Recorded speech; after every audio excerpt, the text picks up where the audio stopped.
Por lo pronto, si le parece, vamos le dando entrada a nuestra queridísima mesa política de los viernes. Hoy tenemos dos bajas. Uno, ya sabe usted, le informamos, Alberto Nájar, pues anda sin internet ahí en la colonia donde está, así que no nos pudo acompañar el día de hoy. Y Héctor Javier Sánchez también, pues tenía un compromiso, así que no le fue posible acompañarnos. Pero mire nada más, aquí está la doctora Violeta Núñez y el flamante director de la Octava Digital. Aquí está con nosotros Jesús Escobar.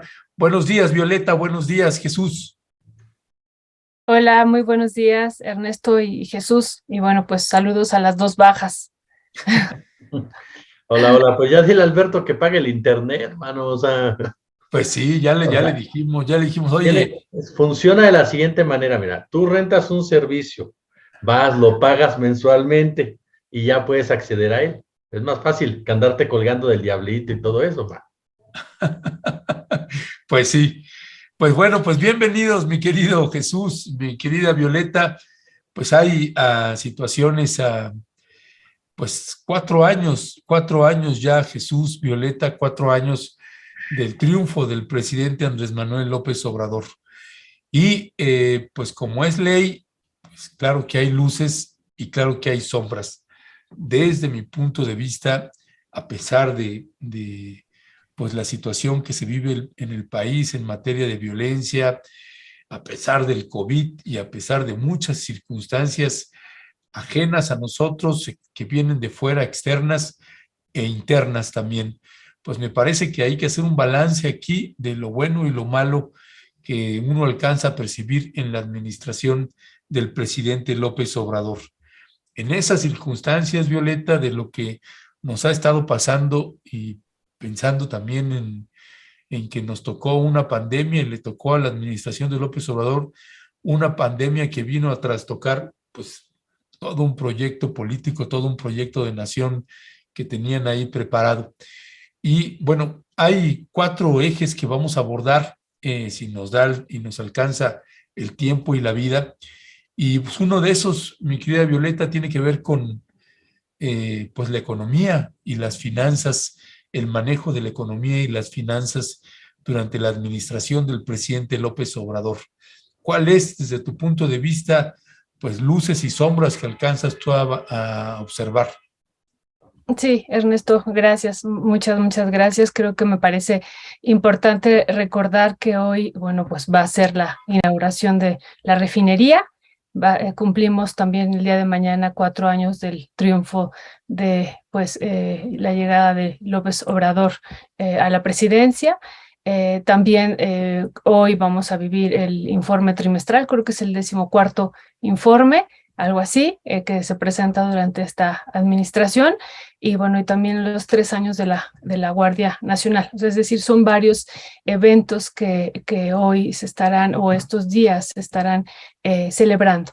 Pero bueno, ahorita en torno a estos 4 años del triunfo del 2 de julio del 2018, viéndolo en la perspectiva de la línea económica, yo coincido contigo, no hay que dejar de señalar todos estos elementos que han ocurrido a nivel internacional y que no podemos ver a México, como lo hemos estado diciendo, de una manera aislada, ¿no? Primero, lo que tú mencionas es muy importante recordarlo, vivimos una pandemia, una situación inédita, que, bueno, cualquier país en el mundo ha tenido repercusiones económicas, sociales sumamente pues intensas y bueno, y América Latina, hemos estado también comentando, lo ha vivido de una manera particular.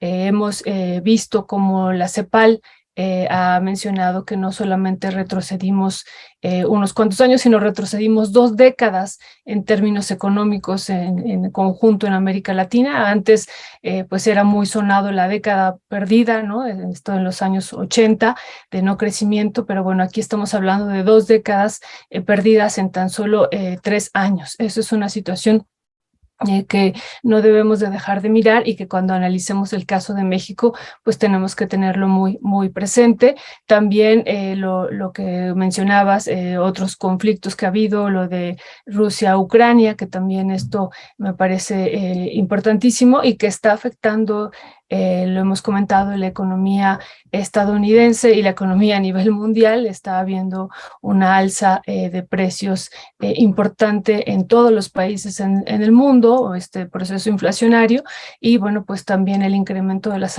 de las tasas de interés, que lleva como a una característica particular hoy día evaluar el gobierno de López Obrador en términos económicos. De eso tenemos que partir, me parece que no hay que dejar de verlo, ¿no?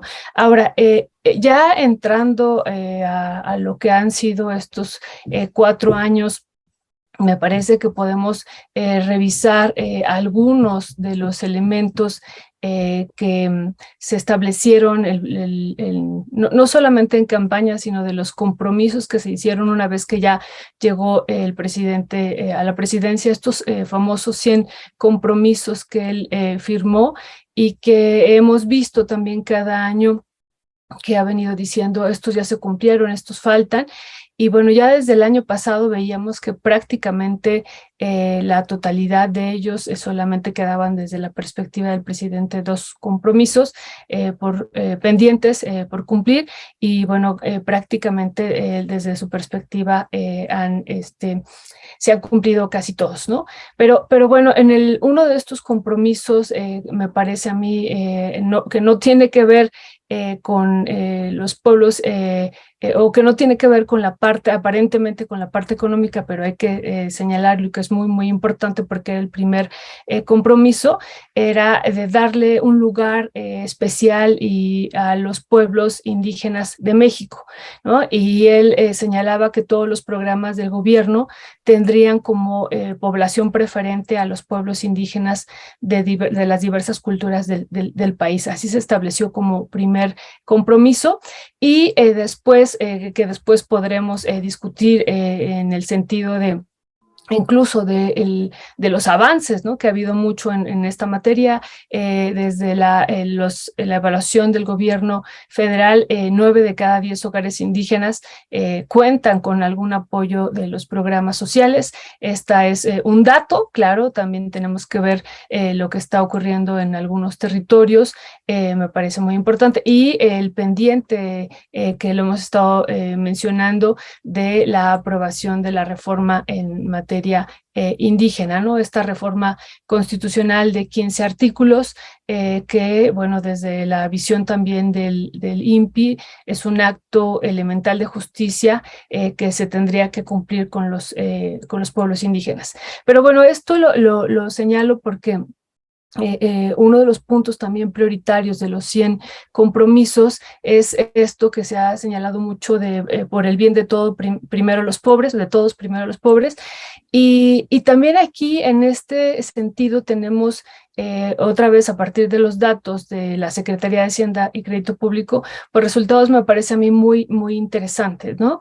De los millones que se han invertido, de los miles de millones que se han invertido en el presupuesto de egresos de la Federación, una parte importante se ha dirigido a los programas sociales. Y bueno, vemos que de acuerdo a estos datos, 23 millones de personas en México han sido beneficiarios de algunos de estos programas, y la cobertura, ¿no?, de estos programas ha alcanzado el 65% de los hogares. Y en ese sentido, me parece que hay un avance muy, muy importante en términos de la situación, al menos, ¿no?, de la expansión del gasto público y de las becas, de la cantidad de becas y programas que están en este sexenio. Ha habido un avance muy, muy, muy importante, ¿no? Ahora, otro elemento que me parece también fundamental en esta primera revisión de lo que ha sido el cambio y la transformación en términos económicos es los datos en torno al incremento del salario mínimo, ¿no? O sea, es decir, por un lado, la entrega, que bueno, también podemos cuestionar si ha tenido o no impactos en la transformación social de los territorios, no solamente indígenas, sino de los territorios en general, estos programas sociales. Bueno, también otro de los frentes que me parecen importantes que se han cubierto, y que esto no había ocurrido durante los últimos 30 años en este país, es el tema del incremento del salario mínimo, ¿no? Se dice pues muy fácil esto, pero ha sido realmente, desde mi perspectiva, uno de los logros, muchos dirán no suficiente, pero uno de los grandes logros en términos económicos de esta cuarta transformación. En el año 2018, no olvidemos, el salario mínimo era de 88 pesos, un poco más de 88 pesos. Pasamos de estos 88 pesos en el 2018 al 2022 con 172 pesos. Esto significa casi el doble del incremento del salario mínimo. Y bueno, no olvidemos, también lo hemos estado diciendo aquí, una parte muy importante del país, más de 19 millones de personas, recibe este salario mínimo, ¿no? Es decir, pues en este sentido habría pues un avance importante, insisto, para muchos no suficiente, pero sí un avance importante. Y por último, diría en esta primera intervención, también el énfasis en términos económicos de no solo pensar en la cosificación de la economía que tiene que ver con el crecimiento del Producto Interno Bruto, sino también incluso uno de los 100 compromisos era lograr el progreso con justicia y promover el bienestar del alma, no solo lo material. Entonces, me parece que también ha habido un énfasis en esta perspectiva de ver otra forma de la economía, no solamente pensando insisto, en este crecimiento del PIB, que pareciera que pues era el único interés. No obstante, a pesar de que era el último interés, no hay que olvidar que durante los últimos 30 años, y bueno, todo el periodo neoliberal, el crecimiento que tuvimos fue sumamente bajo, pues no pasó de 1%, y bueno, pues este sexenio le tocó vivir esta situación de la pandemia. No obstante, bueno, también habría que revisar algunos elementos en este sentido. Gracias, mi querida Violeta. Pues vaya panorama que nos está colocando ahorita aquí Violeta, con datos, números. Y sí, yo me quiero imaginar, o ni me quiero imaginar, Jesús, qué nos hubiera pasado en el país si hubiera estado José Antonio Meade o Ricardo Anaya en este sexenio y con esta pandemia. Pues no sé, es algo que no podemos confirmar porque no sucedió, pero con base a sus propias declaraciones uno puede intuir la pesadilla que estaríamos viviendo, y particularmente la gente con escasos recursos. ¿Qué decir de este cuarto aniversario de triunfo del presidente Andrés Manuel López Obrador, Jesús? Pues mira, yo creo de entrada que siempre analizar el fenómeno de Andrés Manuel López Obrador y la forma en que llega al poder es muy, pero muy interesante. ¿A qué me refiero? Lo primero que yo diría es recordar cómo fue esa elección. Fue una elección que prácticamente desde el principio estaba definida. Ahorita mencionabas qué hubiera pasado si José Antonio Meade Curibreña o Ricardo Anaya hubieran llegado al poder. Sinceramente, yo no veo ninguna opción, ¿no?, de que esa realidad hubiera existido por cómo se dieron las cosas durante todo ese proceso electoral. Dos candidatos grises, dos candidatos sin fuerza, dos candidatos que representaban el momento que estaba viviendo tanto el Partido de Acción Nacional como el PRI. Y enfrente, un personaje que había hecho ya toda una trayectoria, todo un periplo precisamente para alcanzar la llamada silla del águila, diría el maestro Carlos Fuentes, que además de todo contrastaba precisamente con estas personalidades, ¿no? Tú veías la frialdad de Anaya, el alejamiento de Meade. Digo, la imagen que tenemos de Anaya, y no me dejarán mentir ninguno de ustedes dos, es tirado en el suelo en un sleeping bag tocando el ukulele, ¿no? O sea, Dices, de verdad, o aspirabas a la presidencia o aspirabas a ser CEO de alguna empresa. Entonces, ese fue Ricardo Anaya y José Antonio Meade en campaña, y eso hubiera sido su gobierno, mi querido Ernesto, mi querida Violeta. Frivolidad absoluta, banalidad, exactamente más de las mismas fórmulas que ya se habían aplicado en los últimos sexenios y que habían acabado fastidiando a la gran mayoría y beneficiando, como siempre, a unos cuantos. Eso hubiera sido la realidad con Anaya y Meade, no hubieran aportado absolutamente nada, nada más ni nada nuevo. Andrés Manuel López Obrador se presenta como esa opción. Yo recuerdo que se inicia una campaña sucia nuevamente, una guerra sucia en su contra, ya no con este eslogan de un peligro para México, pero sí lanzándole ataques en los medios de comunicación de que iba a destruir las instituciones, de que iba a echar para abajo el desarrollo, de que iba a generar que se fueran las inversiones. Recuerdo a gente como Guadalupe Loaesa decir abiertamente que si ganaba López Obrador, ella se iría del país. Enrique Krause y Héctor Aguilar Camín, bueno, en una andanada, ustedes recordarán incluso el famoso texto que surge hace pues ya 16 años, siendo 16 años el famoso Mesías Tropical, que en realidad el texto del Mesías Tropical lo podemos ubicar como el punto clave, como el punto de inflexión de lo que hoy vemos como guerra sucia en contra de López Obrador.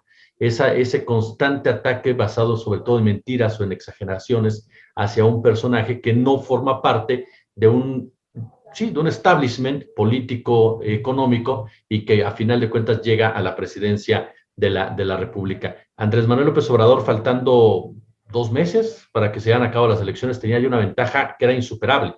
Y de ahí nos vamos al punto clave, cuando los empresarios o este grupo de empresarios, y dicho ya por reporteros serios, esto no es un asunto que lo haya dicho gente de Morena, no, gente que estuvo ahí, gente que de una u otra manera se enteró, este grupo empresarial que sí quería que hubiera una baja en el cuestión de PAN o PRI, que Meade o que Anaya se bajaron de los dos para poderse acercar a López Obrador supuestamente, y entonces sí llevar a cabo una acción que era obvio lo que iban a tratar de hacer, había que remontarse al 2006, era obvio que iban a tratar de hacer un fraude, porque de otra manera no hubieran podido parar a Andrés Manuel López Obrador, que representaba para millones de personas, o representa para millones de personas, te puede caer bien o mal, pero que representa realmente algo distinto, algo diferente a lo que se venía manejando. Un personaje, yo tengo muy grabada una escena y siempre la pongo sobre la mesa para ejemplificar lo que significa Andrés Manuel López Obrador para ese sector, ese gran sector de la población, tanto en aspecto numérico como de criterio y demás. 2 hermanos en Oaxaca que caminaron kilómetros para entregarle un retrato, una fotografía, un retrato hecho por sus propias manos. Eso es lo que significaba o significa para mucha gente Andrés Manuel López Obrador como tal. Es un fenómeno político electoral que no vamos a volver a ver en muchísimos años. Entonces, partiendo ya de ahí, se topa con algo muy cierto, porque te puede, insisto, caer bien o mal la 4T, pero algo que decía Violeta es muy cierto y que la oposición nunca quiere manejar. Vivimos una pandemia que nunca había enfrentado ninguna administración del PAN y del PRI. Jamás habían topado con una situación de esta naturaleza. Y lo hace Morena, y lo hace Andrés Manuel López Obrador. Y recuerda lo que nos decían, se van a colapsar los hospitales, va a haber gente muerta fuera de los hospitales, no vamos a poder superar, se va a morir una cantidad impresionante de gente. No sucedió. No estoy diciendo que haya sido menor, no estoy minimizando, no estoy diciendo que no haya habido errores, no, pero no sucedió como nos decían, esa verdadera tragedia, drama, historia tétrica que manejó la oposición durante mucho tiempo con solamente ese afán de golpetear al gobierno de la Cuarta Transformación. ¿Manejó bien la pandemia? Me parece que tarde o temprano tendremos que llegar a una conclusión. Desde mi punto de vista hasta ahorita, con lo que yo he visto, sí, tanto económicamente como en materia de salud. Hace unos días alguien me decía, es que se murieron 1 de cada 3 mexicanos. Le digo, compadre, ni siquiera cuadra en el número de muertes en el tiempo que lleva la pandemia. O sea, por Dios, somos 120 millones, se murieron 40 millones de mexicanos. O sea, ni Thanos haciendo las 100 Avengers, ¿no? O sea, entonces en realidad eso también me parece que es un punto de inflexión importante que tenemos siempre que manejar y ver cuando hablamos de esta cuarta transformación. Los obstáculos a los que se ha topado, el obstáculo de la pandemia, el obstáculo de una constante guerra sucia por parte de poderes importantes, de poderes fácticos importantes, y uno de los temas sensibles, por supuesto, y que tú lo has planteado en muchas ocasiones aquí en Momento, Ernesto, que es el tema de la seguridad, que es el tema de la violencia, que por supuesto no podemos dejarlo de lado, pero que volvemos al debate de siempre. Ahí están las cifras. ¿Sí son altas? Sí, son cifras altas, sí, pero se detuvo una tendencia y eso es algo que muy pocos están valorando en realidad. De cómo creció de Calderón, de cómo creció a Peña, hay una detención, se detiene la tendencia. Falta hacer cosas en materia de seguridad, por supuesto. La estrategia le falta un aspecto de contención de momento inmediato, le falta, claro que sí le falta, pero tiene cuestiones importantes, que es ir al fondo de realmente este problema, que son asuntos de violencias de Estado y que pasan por cuestiones sociales y por cuestiones políticas. Y que eso ningún otro gobierno, ni Felipe Calderón, ni Enrique Peña Nieto, ni mucho menos Vicente Fox, habían puesto sobre la mesa. Hoy se inaugura efectivamente, bueno, en el aspecto administrativo están comentando lo que es una de las obras simbólicas de la Cuarta Transformación, como es Dos Bocas. Y con esto concluyo. Y en el marco de un factor que para mí es clave, justo cuando en otros países, porque ahí viene otra vez, y por eso me centro yo mucho en lo mediático, que es a lo que más o menos le entiendo, todos dijeron que era un error Dos Bocas, que es un error Dos Bocas por donde se le quiera ver. Bueno, hay países que están tomando determinaciones similares a las que está tomando López Obrador en materia energética. Entonces, y países de primer mundo, países representantes del famoso neoliberalismo. Entonces, en realidad, realmente López Obrador o la Cuarta Transformación se han equivocado tanto como dicen, o en realidad simplemente están teniendo una administración bastante, no sé si bastante buena, pero una buena administración en el marco de lo que ya describía Violeta con datos y cifras, de una pandemia, de una guerra, de un poco crecimiento a nivel internacional en materia económica, de una crisis a final de cuentas en materia de seguridad. Entonces me parece que hasta ahorita, al cuarto año de esa victoria que fue fundamental de López Obrador y marca un antes y un después en la política mexicana, me parece que por el momento los números hasta ahorita cuestionables en muchos sentidos, insisto, algunos aspectos, en otros son positivos. Ya, gracias, mi querido Jesús.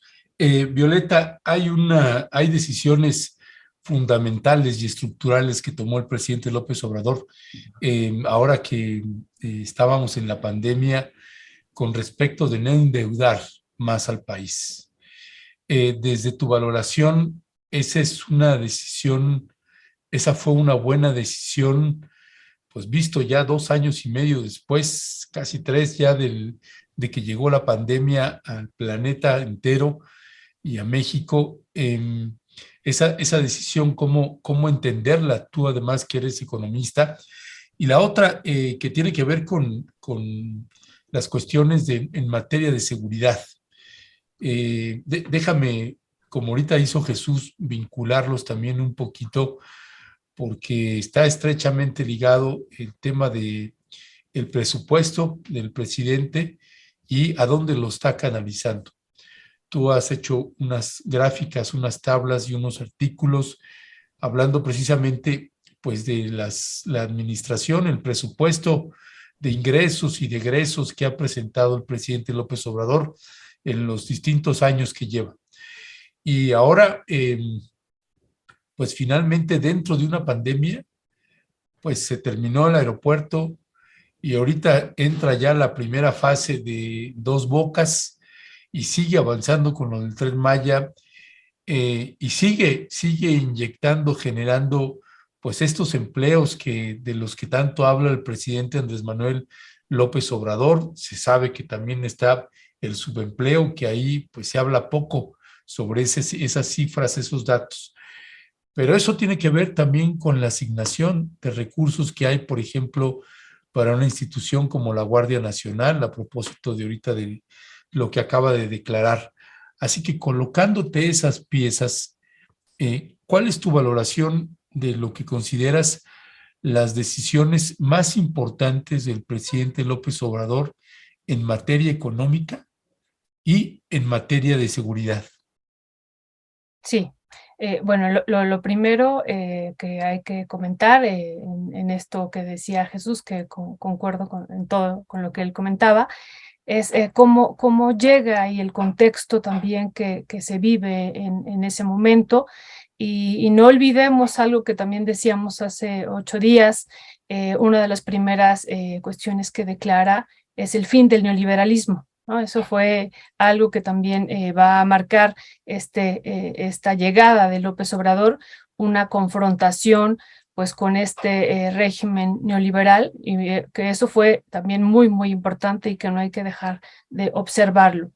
Dos, también esta pues confrontación que hay con el gran capital al cancelar el aeropuerto de Texcoco, que también ese es otro que, si bien emerge de una consulta popular, bueno, su intención de él desde un principio, desde la campaña, era cancelarlo. Entonces, ese es otro elemento, otro de los elementos fundamentales, sobre todo por pues lo que estaba implicado, insisto, el tipo de capitales que estaban implicados en el aeropuerto. Sin embargo, bueno, pues también vivimos la firma del Tratado de Libre, del TEMEC, ¿no? Del Tratado Comercial de México, Estados Unidos y Canadá, que también eso también marca el inicio del sexenio y que ha marcado, estos tres elementos que digo, han marcado pues todo el periodo de López Obrador. Y entonces vemos aquí algunos elementos que podrían ser, insisto, de una afrenta contra el régimen neoliberal, pero por otro lado también mandando discursos o mandando mensajes, como ya lo habíamos comentado hace 8 días, de que bienvenido, o sea, lo cuestiono, pero lo recibo en algún sentido, ¿no? O sea, cuestiono, cancelo el aeropuerto de Texcoco, declaro el fin del neoliberalismo. Sin embargo, lo que hago es, otro de los elementos que era, pues, que se observaba, ¿no? Y que lo podríamos discutir y que no hay acuerdo incluso entre los economistas, es la firma del TEMEC, eso por un lado, ¿no? Ahora, esto que ya pasando a otro tema en torno a lo que tú dices, bueno, que está ligado, pero en torno a lo de la deuda, que México decide no endeudarse. No olvidemos que también hubo muchos sectores que presionaron al gobierno mexicano diciéndole que era un error garrafal, no, que todos los gobiernos en el mundo lo estaban haciendo y que México se iba a hundir más en este contexto que estábamos viviendo de pandemia al no endeudarse. Sin embargo, bueno, una situación que poco se decía también por parte de estos sectores es el enorme peso de la deuda que tiene sobre las finanzas públicas, ¿no? El 50% o el porcentaje en términos del Producto Interno Bruto de esta deuda, pues es del 50% de este PIB. Entonces, esto me parece que fue valorado, pensado y sobre todo también en términos de, hablando de las generaciones futuras, López Obrador sabía que si endeudaba más al país, esto pues iba a tener repercusiones a futuro. Si ya de por sí es grande esta deuda, 50% del Producto Interno Bruto, más del 50%, pues esto se iba a incrementar. Entonces fue pues muy cuidadoso en ese sentido y pues no se endeudó y me parece que hubo un buen resultado ahora, incluso comparando con otras naciones de América Latina que sí incurrieron en procesos de endeudamiento, que hoy están atravesando algunas situaciones complicadas. Entonces eso me parece... Perdona ahí, Violeta, que te interrumpa. Nada más, ¿qué le dirías aquí a hay un chavo ahí anti López Obradorista que se enoja mucho? Dice Marco Sánchez: no endeudar más al país, por Dios, ¿cómo se ve que no leyeron la ley de ingresos donde se aprueba un endeudamiento interno casi de 1,000 millones de pesos y un externo como de 3,800 millones de dólares, Violeta? Estamos hablando del contexto de la pandemia, ¿no? Eso es lo que estamos hablando, de la decisión de política económica que se tomó en este contexto de la pandemia. No estamos hablando del endeudamiento que tiene y que cada año va adquiriendo México. Estamos hablando de este otro endeudamiento y estamos hablando de la presión que tiene sobre las finanzas públicas, ¿no? Que también desglosándolo, incluso viendo los rubros del presupuesto de egresos de la Federación, es de los principales rubros que hay que cubrir pues endeudamiento histórico que insisto, alcanza pues una gran proporción del Producto Interno Bruto. Y bueno, y lo otro, Ernesto, pues en términos de la situación de la seguridad, pues me parece Pues que sí, yo coincido también con lo que decía Jesús. No se ve cómo ha venido la tendencia. Más bien hay un discurso que hemos estado señalando aquí y otra vez en torno a a parte de una guerra que hay contra el gobierno de López Obrador, intentando pues desprestigiar al gobierno, pese a que, y, bueno, a pesar de esto, pues va creciendo su popularidad, ¿no? Esto es algo que hay que decir, que a pesar de que la oposición intenta decir vivimos una situación de inseguridad permanente, no se ve cómo se fue gestando el proceso histórico que hay detrás y cómo llegamos a este momento, ¿no? Más bien pareciera que esto ocurrió por generación espontánea en este sexenio y no se ve este proceso histórico que me parece a mí que se deja de lado por parte de la oposición. Entonces eso hay que ponerlo en claro. Y como parte de la estrategia de López Obrador, que tendríamos que también analizar si está dando los resultados o no, pues es apostarle a estos programas, a las becas, ¿no? Que son una cantidad inmensa.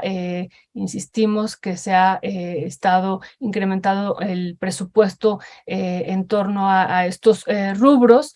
Y bueno, y por otro también, por ejemplo, viendo estos precriterios ahora de política económica del 2023, el gasto nuevamente que se ha proyectado para el 2023, nuevamente habla de un incremento, pues me parece a mí importante, viendo ya la tendencia que ha venido teniendo la Defensa Nacional, ¿no? Se habla de este año, 2022, se habían aprobado más de 35,000 millones de pesos y casi para el próximo año estaríamos hablando casi de 37,000 millones de pesos. Ya el año pasado había tenido un incremento también importante, este año, perdón, y bueno, otra vez este rubro, incluso si lo comparamos con los otros rubros, pues sobresale mucho el presupuesto que se está proyectando para el 2023 en Defensa Nacional. En términos de otros rubros importantes, por ejemplo, estas becas universales para estudiantes de educación media superior solo tienen 35,000 millones, digo, solo es una cantidad importante, ¿no? Las becas Benito Juárez, más de 34,000 millones, digo, en comparación con estos casi, les decía, más de 36,000, casi 37,000 millones de pesos que tendrá la Defensa Nacional, ¿no? Le compartimos a nuestro querido Leonardo una tabla donde vemos parte de esta estrategia en términos de gasto en comparación con los otros rubros prioritarios en la nación, y bueno, me parece que sí, pues está pensando en seguir el incremento de este presupuesto, siguiendo como parte pues esta estrategia. Esa no es, Leonardo. Bueno, a ver si la haya ahorita, Leonardo, que lo que está comentando Violeta. Violeta, bueno, no sé si quieres, perdón que te interrumpí, si quieres cerrar. Ajá. No, solo eso, que me parece importantísimo cómo se está proyectando hacia 2023 el gasto en defensa nacional. Ya, gracias. Jesús Escobar, me quedo pensando en materia de derechos humanos, en la búsqueda de personas desaparecidas, Comisión Nacional de Búsqueda, CEAP, ¿cómo evaluar ahí la administración del presidente López Obrador? Fíjate que antes de entrarle a esta pregunta que señalas, algo que es muy importante en el tema de la seguridad, y me gustaría profundizarlo, ahorita lo mencionaba en parte también Violeta, pero es algo que hemos dejado de lado en este país y que lamentablemente nos está cobrando factura, y es efectivamente cambiar la narrativa de entrada. O sea, durante muchos años, cuando hablamos de esta narrativa maniquea por parte de gobiernos principalmente, del narco malo, ¿no? El narco que es producto de, pues ahí, ¿no? Salió el narco de repente, apareció en el camino, se puso 2 pistolas y comenzó a matar gente. Y en realidad nunca profundizamos en todo el entorno social, económico, de oportunidades que enfrentan muchas de estas personas que tarde o temprano se ven involucradas en el crimen organizado. Y es ese entorno social el que llevan a cabo los verdaderos jefes de este negocio, el crimen organizado, no solamente del narcotráfico, también de la trata de personas, también de los que sacan ventaja de la famosa militarización por la venta de armas y demás. Y son precisamente estos grupos de poder los que han generado entornos de una profunda desigualdad, grandes asimetrías sociales que impiden que en comunidades enteras los chavos, las chavas tengan más oportunidades, incluso aquí mismo en la Ciudad de México, en algunos barrios, de salir y poder hacer de su vida otra cosa que no sea vincularse a las pandillas o de plano convertirse en gente del narcotráfico. Lo que pasa, por ejemplo, en rancherías o comunidades en la zona limítrofe, por poner un caso, de Jalisco, Michoacán, es verdaderamente dramático. Tú platicas con la gente de esos lugares y abiertamente te lo dice. Aquí, si no sembramos marihuana, aquí, si no trabajamos con el crimen organizado, pues no sobrevivimos, y no porque nos vayan a matar, sino porque simplemente no hay de otra. No tenemos otro tipo de oportunidades. No hay oportunidades, no hay escuelas, no hay hospitales, nos han abandonado completamente, no hay caminos. Es decir, la enorme responsabilidad por parte de autoridades que fueron abandonando y abandonando estos lugares, estas localidades, precisamente para incrementar la pobreza en beneficio de un gran negocio del cual yo estoy convencido los jefes de jefes no es el Mayo Zambada, no es el Chapo Guzmán, son empresarios, son pandillas con Armani, políticos, militares, que son los que realmente a través de tantos años se han enriquecido con una guerra perdida desde que la lanzó absurdamente Richard Nixon y que ha servido para otro tipo de componentes a nivel internacional, como es financiar guerras para beneficio de los Estados Unidos, cuestiones de recursos naturales incluso, y por supuesto aspectos políticos. Y eso me parece que es fundamental del gobierno de López Obrador también cuando hablamos de seguridad. Cambiar un poco la narrativa, irte por el lado de que no me voy a masacrar con nadie, voy a aplicar la ley o por lo menos voy a buscar darle una salida social a este problema o voy a poner los primeros cimientos para poder hablar en unos años de que estos jóvenes tengan alguna oportunidad más adelante. Tú lo decías al inicio de esta mesa, querido Ernesto, ¿no? Que es algo que es un factor para mí determinante. Cuando escuchabas, decías, no es tan fácil que en 6 años acabes. Y de repente se vuelve, yo recuerdo cuando Fox lo decía, ¿no? Pero lo vacío que sonaba en Vicente Fox, no creo que se escuche ahora. Y lo digo ¿por qué? Porque efectivamente en 6 años no vas a cambiar lo podrido que está lo que está un sistema, lo que son muchas cosas que fueron germinando gobiernos anteriores que de verdad parece que luego se nos olvida, dejaron este país en la ruina. Quienes acudíamos al Instituto Mexicano del Seguro Social y de repente te encuentras y te dicen, no, es que en el IMSS, dices, compadre, ¿no te acuerdas cómo estaba el IMSS? O sea, cuando hablamos de falta de medicamentos, esto es un asunto que se viene arrastrando desde hace mucho tiempo. Y una falta de atención y cuestión salarial, ya lo decía Violeta, la cuestión del salario mínimo abandonado durante mucho tiempo con el pretexto que no hay que percibir el salario mínimo porque se incrementa el desempleo. Entonces, años abandonado el tema del salario mínimo, años con este discursito de la productividad, cuando el país era productivo, que nos decían, no, pero los trabajadores no. Es decir, sí ha cambiado una perspectiva fundamentalmente y una narrativa. En el caso concreto del tema de los derechos humanos, a mí me parece que en ese sentido es donde sí hay que empezar a analizar más a fondo lo que ha pasado con el gobierno de Andrés Manuel López Obrador. ¿Por qué? Porque hay un rostro que ha tratado de ser cercano a las víctimas, que ha tratado de acercarse a las personas, que ha tratado de jugar un papel, que es Alejandro Encinas, que es un hombre que intenta escuchar precisamente a los diferentes colectivos, que intenta escuchar las diferentes demandas. Pero del otro lado viene otro punto también, Ernesto, que tú mencionabas, el papel de las llamadas fuerzas del orden. Hoy por hoy el ejército mexicano sigue jugando un papel determinante, y cuando hablamos de desaparecidos, tarde o temprano, y ahí están los casos emblemáticos, nos vamos a topar de una u otra manera con el uniforme verde olivo en muchos sectores. Y es un poder que está ahí, y es un poder vinculado al crimen, y ese crimen que es el que lleva a cabo las mayores desapariciones. Es muy complicado de repente poder avanzar en muchos sentidos en el tema de las búsquedas cuando tienes en contra de las mismas autoridades. Si tú lo ves por parte de las madres buscadoras que abiertamente te dicen nos dejaron solas, absolutamente solas. No hay nadie detrás de nosotros apoyándonos. Tenemos que negociar con los narcos. Tú mismo lo dijiste, en Tamaulipas hay regiones, lo platicamos tú y yo fuera del aire, en donde mandan grupos de sicarios y son con ellos con los que tienen que hablar las madres o los familiares para encontrar a sus desaparecidos, por un total vacío por parte de la autoridad. no nada más federal, sino también estatales. ¿Qué pasa con los gobiernos estatales cuando hablamos de los desaparecidos? ¿Cuál es su responsabilidad en todo ello?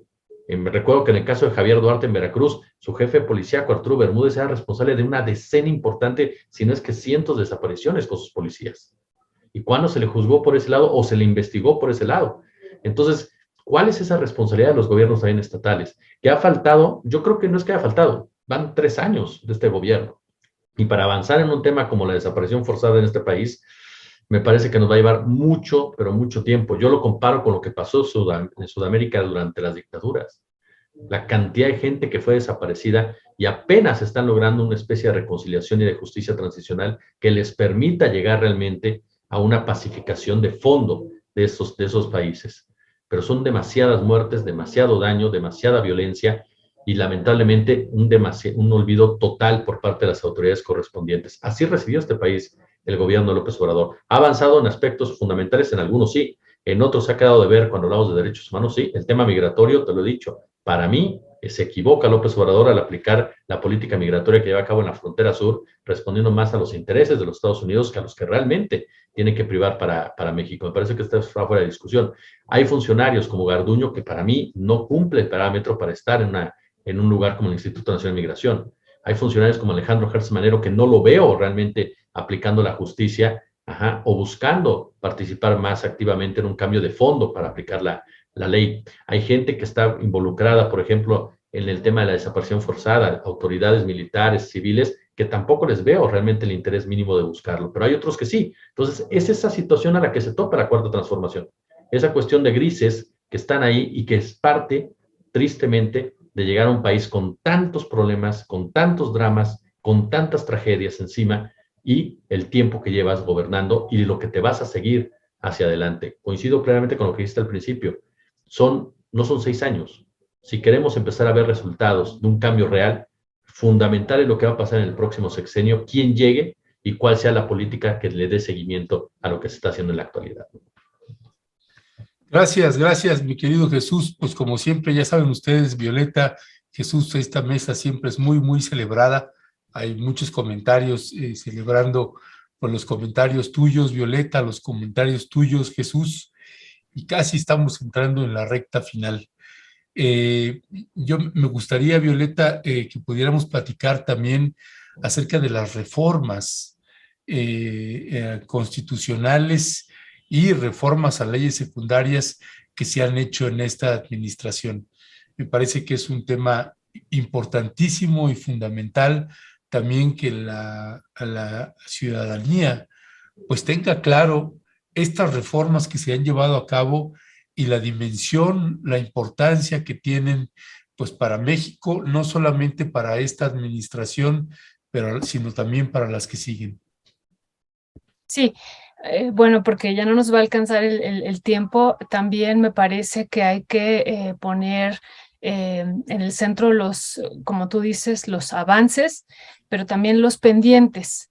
Y lo que está por venir y el discurso que se gesta también alrededor de esto, ¿no? Ya decía ahorita Jesús, muy, muy importante en el sexenio anterior, en la sección anterior, perdón, cómo por parte de la oposición todo lo que se hace por el gobierno está mal, ¿no? Incluso hoy leyendo pues varias columnas, hoy que se va a inaugurar Dos Bocas, pues pareciera que desde la oposición, y domina eso en esta prensa particular, ¿no? En el Financiero, en el Universal, en el Reforma, pues está mal, ¿no? O sea, todo ha estado mal. El AIFA está mal, hoy que se va a inaugurar el Dos Bocas también está mal. Todo pareciera que no tiene ningún sentido. Y bueno, vemos ya, por ejemplo, algunas declaraciones ya en torno a lo que viene hacia futuro, como por ejemplo Enrique de la Madrid, ¿no? Que se está postulando para la presidencia, él pues ha declarado que va a cerrar el AIFA, ¿no?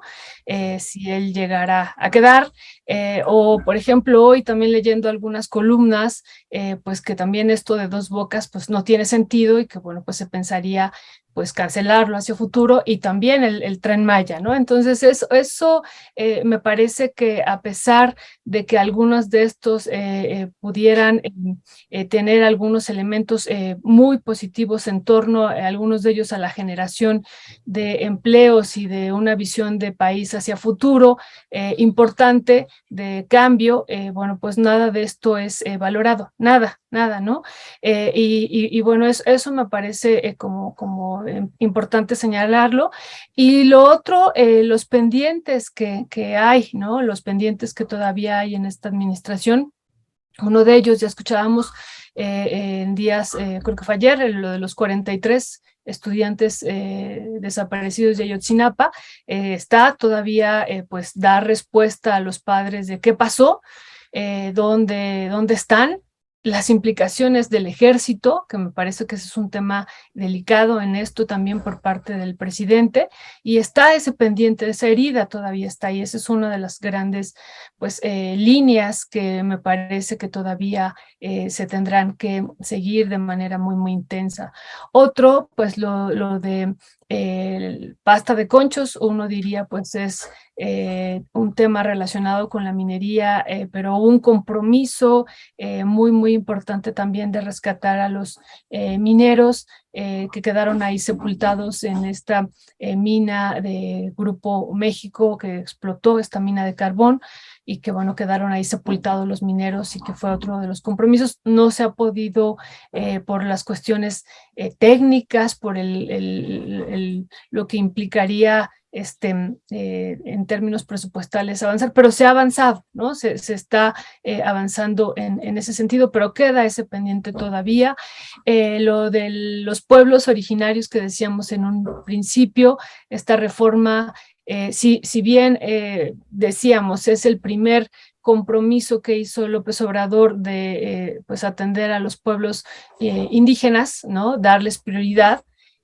Bueno, por parte incluso del INPI se señala que todavía es una deuda histórica con los pueblos indígenas, pues incluso retomar los acuerdos de San Andrés, como se ha retomado en esta propuesta de reforma constitucional que incluye 15 artículos de la Constitución. Y bueno, eso es un gran pendiente que todavía pues estamos a 2 años, y que me parece que sería, desde mi perspectiva, tú ya lo platicabas hace unos días con Armando Bartra en esta entrevista que le hiciste, pero sería importantísimo meterlo porque pues independientemente de que no pases un antecedente y un pues proceso que se estaría abriendo de discusión en torno a esta pues primer compromiso que se hace por parte del presidente. Otro es, lo hemos insistido, lo de la ley minera, que está todavía pendiente, e incluso uno de los compromisos dentro de los 100 compromisos, ¿no? El compromiso 27 de transferir a las comunidades mineras el impuesto que se cobra pues a las empresas que extraen mineral en México. También ese compromiso está, bueno, podría decir el presidente, lo hemos cumplido con los programas sociales, pero bueno, hay una demanda también de estos municipios. Sabemos también que hubo malos manejos del fondo minero, pero bueno, me parece que eso se tendría que revisar y bueno, hacer cumplir este compromiso número 27 que también está pendiente, ¿no? Eso comentaría, y bueno, pues no dejaría de mencionar que me parece a mí un gran avance y logro de esta administración, lo de, con eso cerraría, lo de la reforma a la ley minera en materia de litio, ¿no? Que sigue pues todavía y que seguirá a lo largo de este sexenio y del próximo sexenio, pues generando un gran debate de haber declarado al litio como patrimonio de la nación. Eso me parece también un logro muy importante. Gracias, Violeta, y perdone usted ahí que haga yo el comentario así, pero pues si a alguien le debemos muchísimo esa reforma y que se haya colocado el tema del litio al nivel nacional, con todas las implicaciones que hubo, pues es tu investigación, tu trabajo académico y periodístico aquí con nosotras y nosotros, querida Violeta, y que pues generó lo que generó, incluyendo las amenazas a las que ha sido sujeta. Y regresando y retomando también esta parte de las reformas que ha habido también con el presidente Andrés Manuel López Obrador, el garantizar algunas pensiones, por ejemplo, también. ¿Cuál es tu valoración, mi querido Jesús Escobar? ¿Qué te iba a decir? Pues mira, yo sí creo, y antes que nada, como siempre, de verdad, gracias por compartir esta gran mesa contigo y con Violeta. Eh, yo sí creo que vienen cosas fundamentales de aquí en adelante, pero me parece que sí, Andrés Manuel López Obrador, con este tema del litio, y lo mencionamos en otra mesa, si no mal recuerdo, marcó muy claro lo que iba a hacer en su administración. Y lo dijimos, si López Obrador no tomaba una determinación de nacionalizar el litio, o al menos controlar el litio, estaría traicionando muchos de los postulados que había mencionado desde el principio. Y sin embargo, y coincido plenamente contigo, Ernesto, el trabajo de gente tan valiosa al respecto como Violeta, permitió precisamente poner ahí, en el centro de la discusión, en el centro del debate, algo que a través de los medios de comunicación tradicionales, algo que a través de los propios, incluso algunos integrantes de la 4T, se trataba de tapar, se trataba de minimizar, se trataba de dejar de lado de la discusión. ¿Para qué? Para poderlo discutir, negociar, como muchas otras ocasiones se ha negociado, discutido, los recursos naturales de este país y que nadie se entera. Absolutamente tiene nadie idea de lo que están discutiendo y cómo se están discutiendo.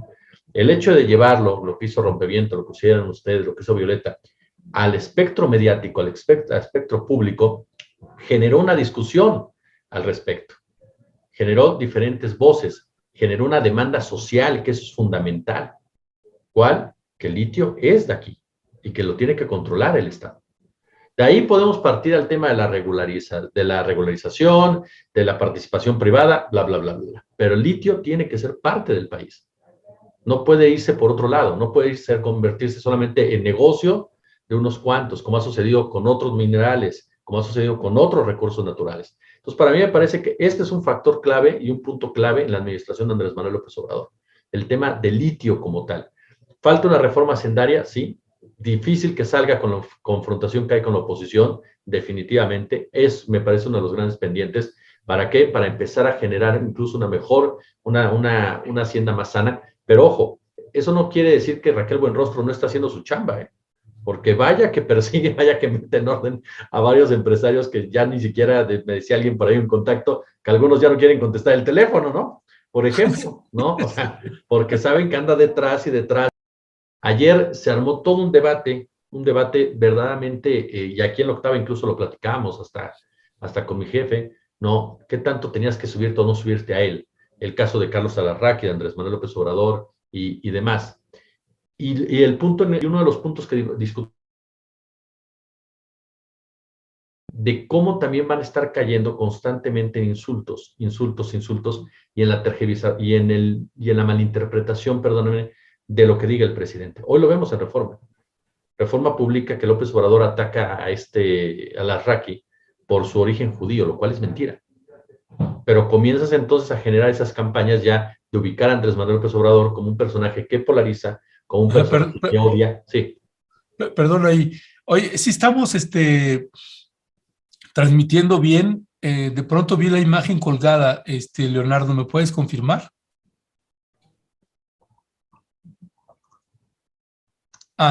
Perdimos 10 segundos. Ok. Ahora me lo regresas, ¿no? Yo tan inspirado, mano. O sea, perdón. Son los 10 segundos claves de toda mi opinión.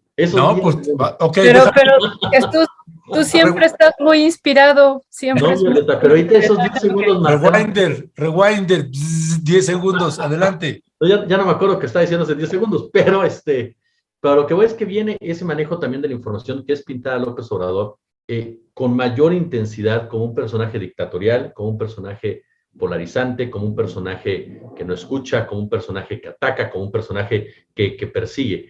Y yo insisto, para mí las palabras importan, y el hecho de que tú estés utilizando términos tan duros, tan fuertes para las víctimas como son dictadura, persecución, Hitler y demás, tiene una intención que es justificar tus actos en contra de esa persona que supuestamente es lo que está simbolizando.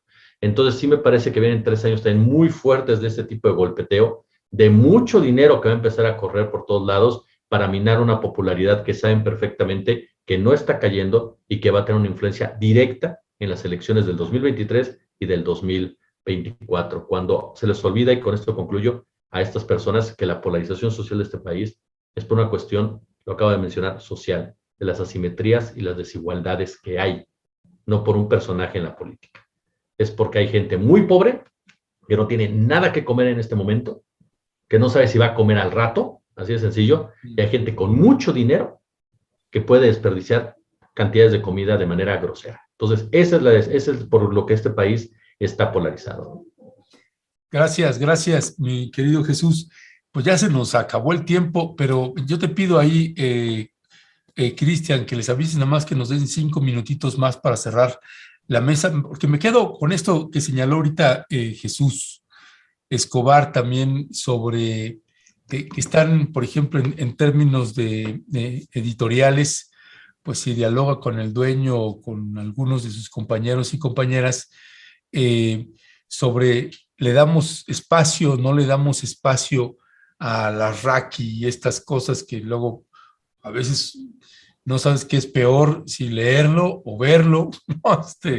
Pero porque sí, no, sí, ahora sí que ya saben ustedes, aquí yo aquí tengo mi omeprazol, aquí luego, pues, particularmente porque hay pues muchos señalamientos sin fundamento, y mira que nosotros somos críticos también, pero cuando ves este tipo de cosas, Violeta, comentarios así tan banales, con insultos, con ofensas, pues luego muchos decidimos no darle espacio a este tipo de comentarios.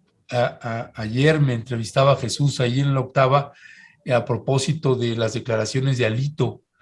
Antier. Ay, perdón, usted. Bueno, antier me preguntaba Jesús, pues sobre esta valoración de que si Alito dice que, pues no, hay que, mejor que la gente pueda comprar armas y hay que armarse para defenderse, barbaridades de ese tipo, pues, ¿no? Y yo le comentaba que de pronto eso me parecía paja, ¿no? Que no va a ningún lado, ni va a pasar, ni nada, pero nosotros como medios, pues, uno tenemos que dar, es una noticia que tenemos que dar, y otra es el tiempo que uno decide dedicarle a eso. Tú, Violeta, tienes además el buen ejercicio de escuchar mucho a la oposición en sus programas de radio o de televisión o leerlos, y es un ejercicio que hacemos varios porque es útil para entender pues, qué está pasando y cómo están leyendo aquí. Desde tu punto de vista, aquí, ¿cuáles son, digamos, las campañas que tú identificas, digamos que el eslogan, la frase que intenta repetirse una y otra vez contra el presidente López Obrador? Y una cosa es la teoría y otra cosa son los hechos. ¿Cuál es tu valoración? Pues bueno, estamos en un momento, como decía Jesús, crucial. Bueno, que insisto, yo siempre que escucho a Jesús lo escucho inspirado, ¿no? Siempre es muy interesante lo que dices, es que muchas gracias y también muy contenta de estar en esta mesa aprendiendo aquí. Realmente es muy, muy bonito, gracias. Pero bueno, estamos en la antesala de la elección, de una de las elecciones más importantes que tendremos en este sexenio, que es la del Estado de México, que también ya lo hemos comentado. Y ahorita pues todo el aparato de la oposición pues está construyendo diferentes narrativas, que algunas con mayor fuerza y que podrían tener ciertos alcances en algunos sectores, ¿no? Por ejemplo, de clase media, y que bueno, aquí ahora se ha mostrado eso en la Ciudad de México, pero que también podría tener cierto impacto en el Estado de México y a nivel nacional, ya más hacia futuro, que tendríamos que tener cuidado de esta narrativa, pues del narcoestado, narcogobierno, y que eso me parece que hay que pues cuidarlo mucho e irlo pues desmontando también en el sentido de que ellos están dándole, ¿no? De lo que decíamos hace rato, pareciera que esto surgió de manera espontánea y no tiene un proceso histórico de conformación, y que esto pues me parece a mí fundamental, que está en lo que está girando ahora pues el discurso de la oposición, y bueno, y dando también golpes, pues me parecen a mí bajos, que no tienen nombre, ¿no? Por ejemplo, las campañas que han hecho todos estos, pues propaganda que se gestó a partir, ¿no? Del hijo del presidente, que eso, no, insisto, no tiene nombre, y que si bien es cierto, eso no tiene una repercusión desde mi lectura ya de manera pues directa sobre lo que va a ser la elección del Estado de México el próximo año, pero sí hay un golpeteo, una intención pues, de debilitar, ¿no? Saben dónde le duele a López Obrador, de intentar golpearlo por ahí, por los hijos, ¿no? Y que, bueno, pues ya lo habían hecho con la Casa Gris y ahora nuevamente lo hacen, ¿no? Entonces, pues me parece que esto es parte de una campaña sistemática y que, como dice Jesús, irá creciendo. Estamos en un momento crucial. Todo ahorita se va a enfocar en la campaña del Estado de México, pero bueno, viene la elección del 2024, pero va a definir, como hemos dicho, mucho la elección del Estado de México, va a definir mucho por el número de electores, pero también pues será de gran importancia en términos del sentir a nivel nacional quien gane esta gubernatura, ¿no?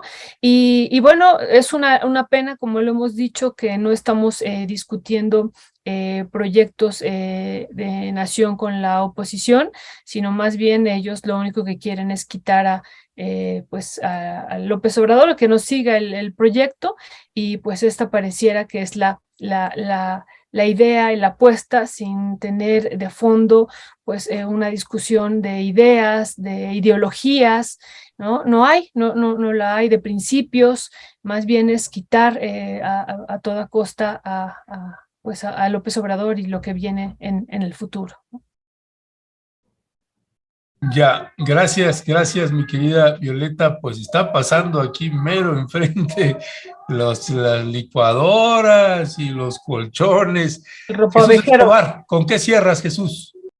Mira, yo cierro solamente con una idea muy clara, que este gobierno, a final de cuentas, no es blanco-negro, es un gobierno de claroscuros, es un gobierno de tonos grises, es un gobierno que se va a equivocar, como se ha equivocado en otras ocasiones, es un gobierno que va a tener aspectos muy positivos como los tiene, pero es un gobierno diferente, y me parece que eso ya es algo que tenemos que empezar a reconocer. Lo hemos planteado de manera muy clara en varias ocasiones, Violeta, de manera brillante, tú mismo en una entrevista que me diste para Revelaciones, el tema social que no sale de la agenda de Andrés Manuel López Obrador, y es algo fundamental, para mí es algo fundamental para acercarnos a lo que es la justicia social, un término que no les gusta abordar en muchos medios, que no les gusta abordar a muchos empresarios, tan solo para darnos cuenta, ¿no? De todas las organizaciones filantrópicas que se han creado en el mundo en el presente siglo, la gran mayoría no hablan de justicia social. ¿Por qué? Porque no es algo que les interese, no es algo que lo vean como prioritario, no es algo porque los estaría comprometiendo a hacer cosas que como parte de una oligarquía no quieren hacer. Y es lo mismo que pasa en México. Entonces me parece que darle ese rostro, ese matiz social a la economía, a los programas, a la forma de operar es determinante. ¿Va a costar trabajo? Va a costar mucho, pero mucho trabajo, porque falta romper demasiadas inercias fomentadas y generadas desde grupos fácticos que no las van a soltar, por supuesto, y sabíamos perfectamente que no las iban a soltar fácilmente, no era fácil.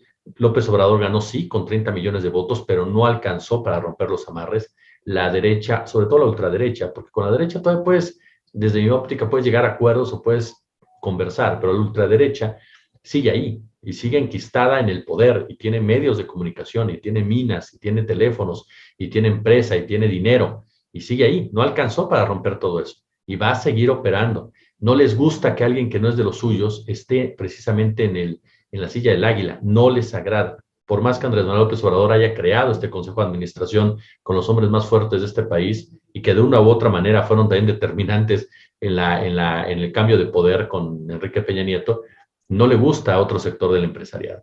Y por supuesto que van a estar involucrados en qué, en detener cualquier cosa que ellos sientan que sí les va a afectar de fondo. No olvidar un detalle muy importante, ya que hablábamos de pandemias, además de lo de litio, me parece que uno de los factores muy importantes es lo que ha hecho el doctor Hugo López-Gatell cuando hablamos de la obesidad, cuando retiró a grupos como Bimbo y otros más de este consejo, que a mí de verdad me parecía que bueno, kafkiano. O sea, ¿cómo puede estar Bimbo hablando de combatir la obesidad, ¿no? Por ejemplo, o Coca-Cola hablando de combatir la diabetes, y ellos son parte fundamental del incremento de ambos problemas en México.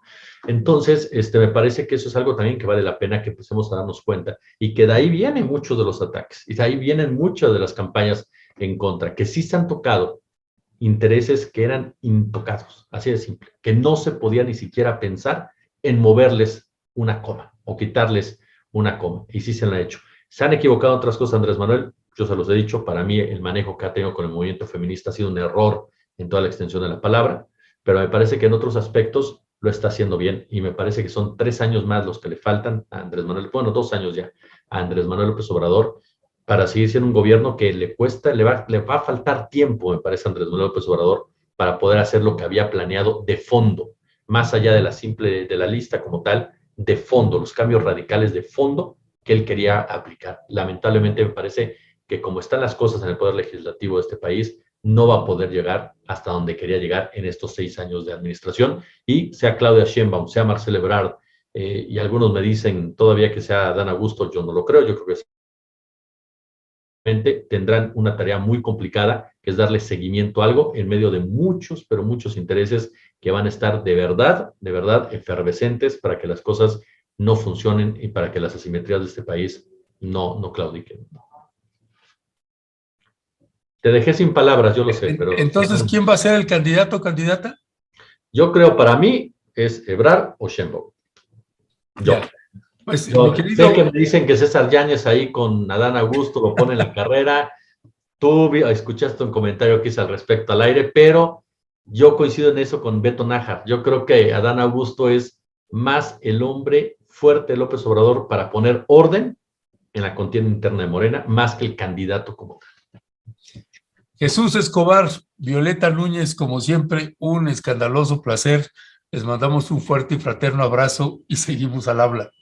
Muchas gracias. Oiga, por cierto, que Héctor viene la semana que entra, ya le dije, pónganle en tierra adentro y ahí nos vemos. Ahí nos encontramos. No, un abrazo. Tienes que cumplir, Tienes que cumplir. Ya me dijo Héctor que ya viene, que no sé qué, ya me lo advirtió 3 meses antes. Entonces ya o sea, en cuanto Héctor pide suelo chilango, ¿cómo se llama usted? El viernes que sigue nos vemos, o el sábado que sigue, ya nos vemos y bronca. Ya rugiste, León. Vale. Ahí nos encontramos. Un abrazo. Cuídense mucho. Bonito día.